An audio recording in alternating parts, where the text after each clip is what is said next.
TennoCon 2024 has just passed. It's been about a week since, a week or so since the overall convention. Now, for some of you who do not know what TennoCon is essentially an entire convention based on the Warframe IP by Digital Extremes. Something quite similar to like BlizzCon and other gaming or anime-based conventions. TennoCon is no different.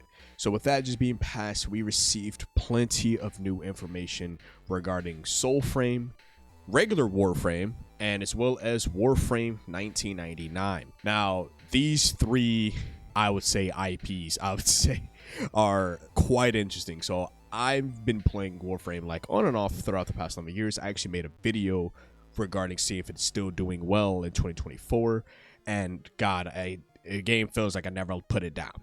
Digital Extremes showcased Soulframe a while ago. Like, we got a singular trailer about I believe I say not even a year, maybe 2 years ago, kind of showing off that they are working on a brand new game that coinciding with as well as Warframe. So I was very hyped. I remember making a video regarding just like how hyped that this game actually is, and looking at the new 18 minutes of gameplay demo that they released about Soulframe at TennoCon, I have a lot of worry. I have hopes and I have worry, and hopefully with this video and today's episode, so to speak, I can kind of get that worries and feelings, and hopefully that will, through my small YouTube voice, that I can be able to at least give some feedback or just talk about what I noticed during that 18 minutes and see what can be fixed.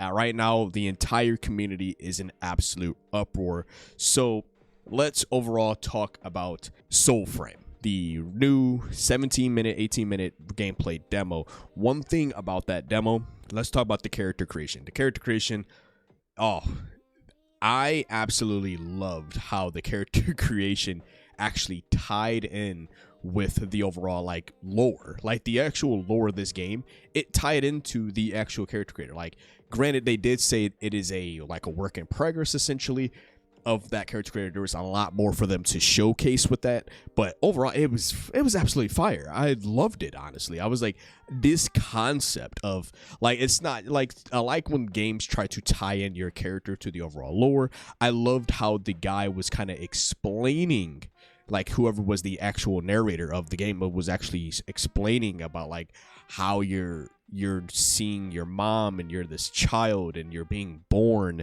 and this is like the first thing you see. And I'm guessing with how you designed it, and then they actually showcase how they overall designed the game, like the character creator, to each of the things. And then as they chose, like you could choose like the skin tone, and then they have this very poetic way of how they actually spoke about that given skin tone, especially if you chose it. Then it went to the overall hairstyle. That was like, it wowed me. I like when games actually do that. It's not just simple as, because keep in mind, Soulframe is still going to be an MMO. I don't know to how much of a degree of an MMO, because what we're going to talk about right after this. So overall, the character creator, I personally can't wait to see more. And I've been seeing that they allow people access to the prelude, where it allow you to play. And I think the prelude is, if I'm not mistaken, in the Warframe, which I think is the Daviri. For all my Warframe fans who are currently playing it like at max level, or whatever the case may be, let me know, because I think I touched it a little bit and it felt very and looked very similar to Soulframe. So if there's a connection, definitely let me know in the comment section below. But after we got past the character creator and this beautiful way that they told the narrative, I was like, oh, all right. They finally jump us into the actual gameplay, and this is where I start to get my little red flags, my alerts. I was like, ooh, I was watching it like, that doesn't look too good. So first thing that I want to mention is that the animations feel so stiff, man. I'm looking like, before we even get to the combat, let's talk about just the overall like venturing the world. The overall visuals just look great. It looks beautiful. Like, I love Warframe's visuals, so kind of seeing like them expanding upon that and going this more darker medieval route to really fit the overall atmosphere of this game being a more slower, methodical Warframe. So watching the overall visuals, I was amazed. Like the darker cinematic tone, the darker shades, it just immerses you into this estranged world, so to speak. And it reminds me something similar from one of the Warframe chapters that I played when I came back, and I was just like, and I think it's that Deviri. I can't even remember the name of the specific chapter. But so then while I'm watching the character move, I'm like, man, these animations feel very similar, but they feel very stiff. And this is where the heavy similarities to Warframe come into play, because as the gameplay kept going, one thing that I just could not get over was the fact of when the character actually gets to an enemy encampment, so to speak, they turn invisible, they pop like a smoke, you turn completely invisible. And I think from just watching the gameplay, it completely silences your footsteps and overall turns you overall like invisible. So they go to creep for the backstab. So let me like stop that right there. This also feels way more than an MMO just by overall them playing up. Like this feels like a single player Dark Souls. Like it gave me Dark Souls vibes immediately. I was like, is this becoming a Souls-like MMO? Like this demo was by far the weirdest thing. So I was like, this is still an MMO. I like when you play these demos, I would assume, granted, like I said, this is very early stages, I'm guessing, but they could at least showed like other players or how other people will interact or something. I would just feel like this demo was just overall missing something. So let's just rewind back. Let's go back to the combat. My man's go to do a backstab. Jesus. Oh, God, bro. I love Dark Souls. Dark Souls gets it right in all games. Dark Souls 1, 2, and 3, Bloodborne, Sekiro, Elden Ring. Like, you just can't mess up the backstab. And Digital Extremes, we need to talk about that backstab, bro, because that was absolutely atrocious. I'm gonna be honest, I'm gonna be real. That was atrocious, but it can have work. It's not like it's the end of the world. And I know a lot of people are like review bombing the hell out of this, and I don't want to be a negative answer, but like, I want this to succeed as much as possible. But the animations needs a rework or needs a fix, something, because my man's went the backstab and he went straight and into the side. And the sword wasn't even inside of the enemy. So, and of course, this is a very early stage. This game is not even ready to even be a full official beta. But I need Digital Extremes to hear some of the criticism beforehand, before like greenlighting this to globally.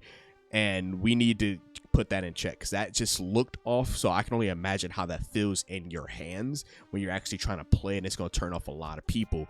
We need Soulframe to succeed outside of Warframe. You don't need to you're going to technically already appeal to Warframe players, because that is just it is another part of Digital Extremes. We have the Warframe fans. We'll want to see what it's like being much slower or more methodical about our actions, and there's nothing wrong with that. But we also got to think about people who are outside of that little circle, or MMOs, like people who probably never heard of Warframe, and this is their first time coming across your product, Soulframe, and then they start seeing seeing those animations and stuff, and it just looks very off. But essentially, as the backstab went through, I'm like, all right, that's odd. We actually get to the overall combat, and the combat also feels very slidey. When they jump, they kind of jump like Warframe, they do a weird floaty jump, and I'm just like, I'm scratching my head like, that is no. There's so much that needs to be done regarding the way that entire combat scenario worked out. For some reason, I don't know why we're floaty. It feels like they use the same engine or something that Warframe has, but the problem is about Warframe, it works with Warframe. Like Warframe, you are this parkour, you're jumping on walls, you're doing all these barrel rolls, onto oncoming traffic. I don't know, you're fighting multiple of enemies.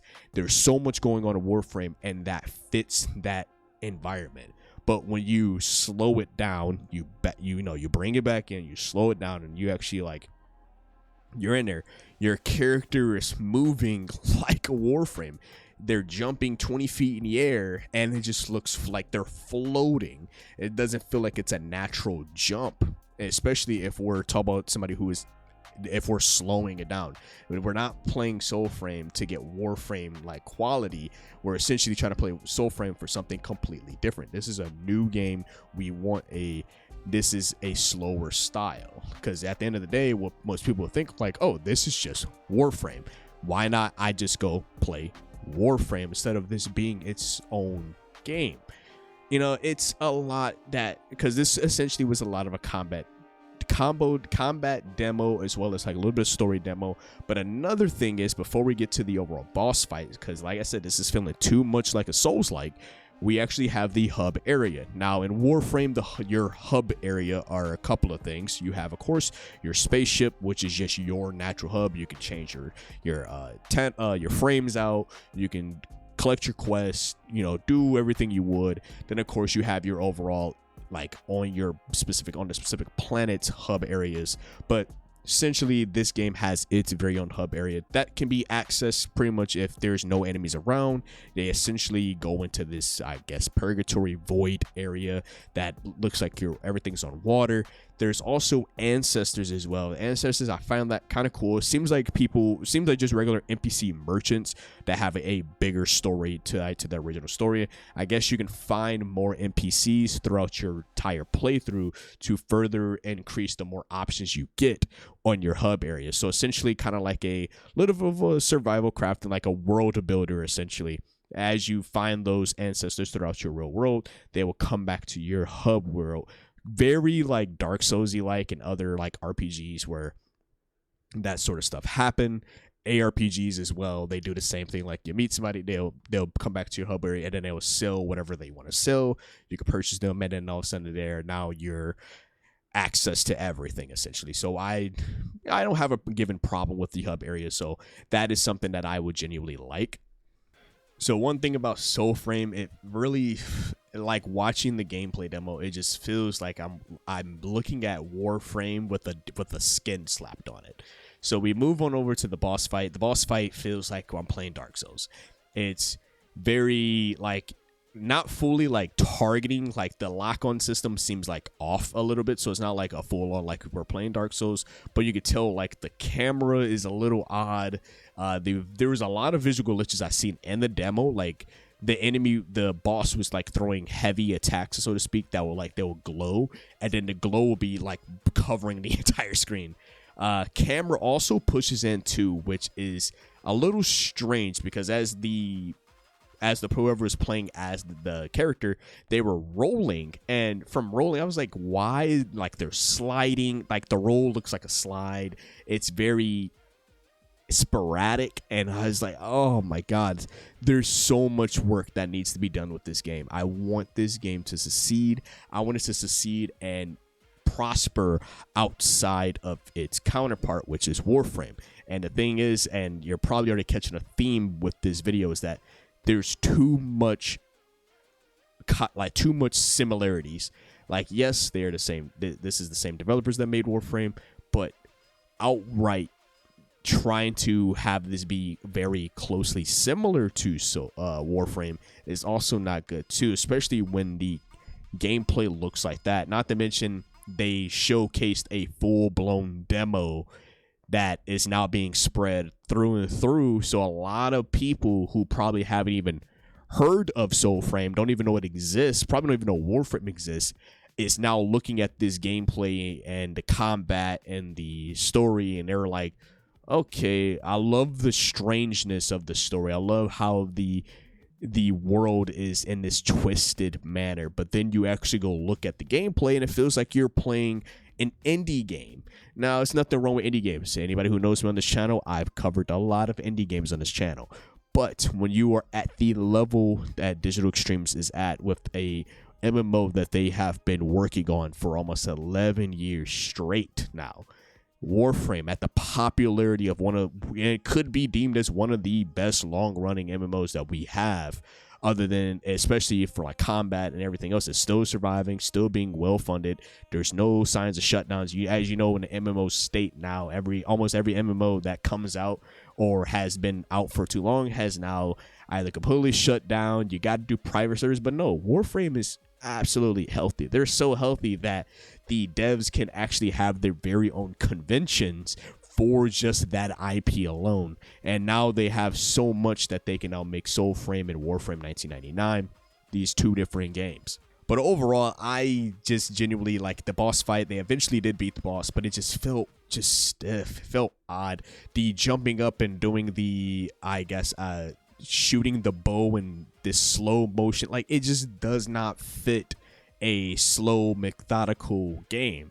When you think of slow methodical, like you think of games like, let's think of Dark Souls 1, a very slow, not so high paced or anything. Like Dark Souls 3 got a little bit quicker. Bloodborne, they really completely said speed and speed alone. Elden Ring at this point and Sekiro are just on a different level essentially of overall speed.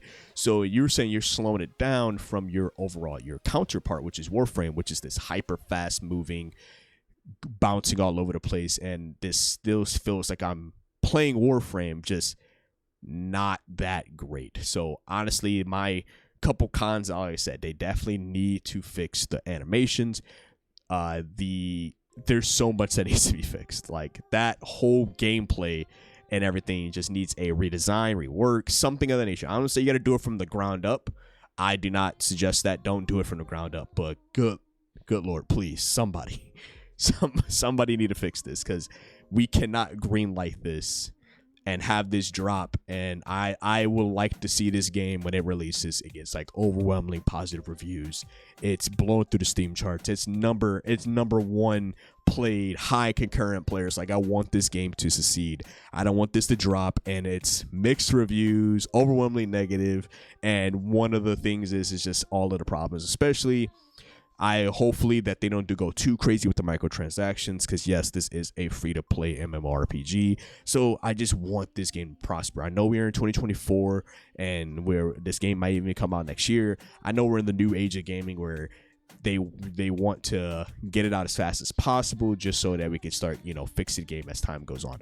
No, let's take our time with Soulframe, because I want this to prosper. But the last couple things I want to just talk about, like I said, the story is absolutely, it's very intriguing. It's really catching my heart. The character creation I thought was pretty good. I like the hub area. I would like to see it definitely expand some more. Please work on the combat needs to be fixed. The rolling, the jumping up, it just needs, if you're gonna do it, at least tighten it up, make it clean.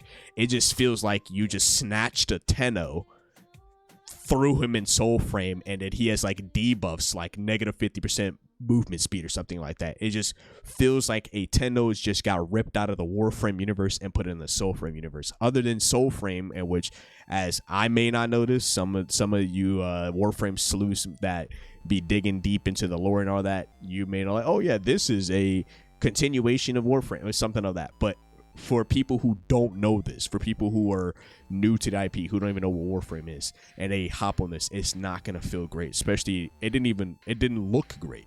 I wanted to succeed, but I want it to just be better. Better than what we saw. And this is why it's receiving all the reviews that it's getting.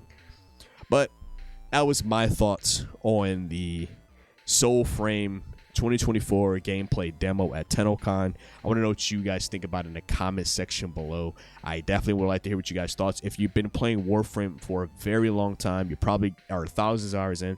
I want to know what your guys' thoughts on this. I want to know what the veterans' thoughts on this. And then I also want to know anybody who is new to Warframe, people who are new to Soulframe. When you look at this, what do you grasp from this? Like, what are you seeing? Because right now, I've played Warframe and looking at Soulframe, and I can just tell by being devil's advocate, I can see both sides of that spectrum. Like, this could be great, but I know veterans are like, yeah, it's fine. I'll like it, but I don't want it to be too much, and because I'm gonna just go back to Warframe.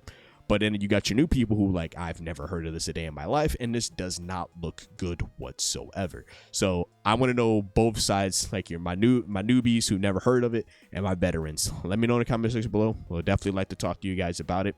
But other than that, I want you guys to stay safe out there, and it's been your host, KSDTV, here at Chaotic Inc., signing out. Peace.